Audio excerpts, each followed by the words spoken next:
Hello Sita, నేనే అనిత మాట్లాడుతున్నాను. సీత, ఈసారి వరలక్ష్మి వ్రతము ఆగస్టు 21 లేక 28నా? ఈ విషయంలో సోషల్ మీడియాలో తెగ కన్ఫ్యూజ్ నడుస్తుంది. ఒకళ్ళేమో 21 అంటున్నారు, ఇంకొకళ్ళు 28 అంటున్నారు. అసలు అమ్మవారి వ్రతం చేసుకోవడానికి కూడా ఇంత టెన్షన్ పడాలా ఏమిటే? నువ్వైతే నాకు కరెక్ట్గా చెప్తావు కదా, అందుకే నీకే కాల్ చేశాను.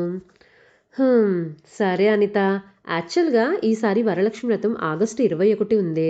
ఎందుకింత గట్టిగా చెప్తున్నాను అంటే, కొన్ని సంవత్సరాలుగా నేను పాటిస్తున్న వెంకట్రామ అండ్ కో క్యాలెండర్‌లో కూడా ఆగస్టు 21 వరలక్ష్మి వ్రతంగా ఉంది.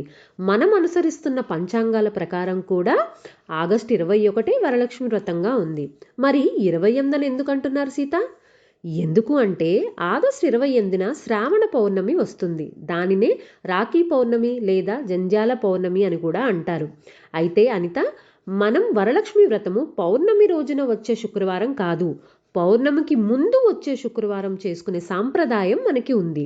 ఇది ఇప్పటికి వచ్చిన ఆనవాయితీ కాదు, ఎన్నో సంవత్సరాలుగా మనం పాటిస్తున్న సాంప్రదాయం. అందుకే మనం అనుసరిస్తున్న పంచాంగం ప్రకారం ఈసారి వరలక్ష్మి వ్రతం ఆగస్టు 21 శుక్రవారం.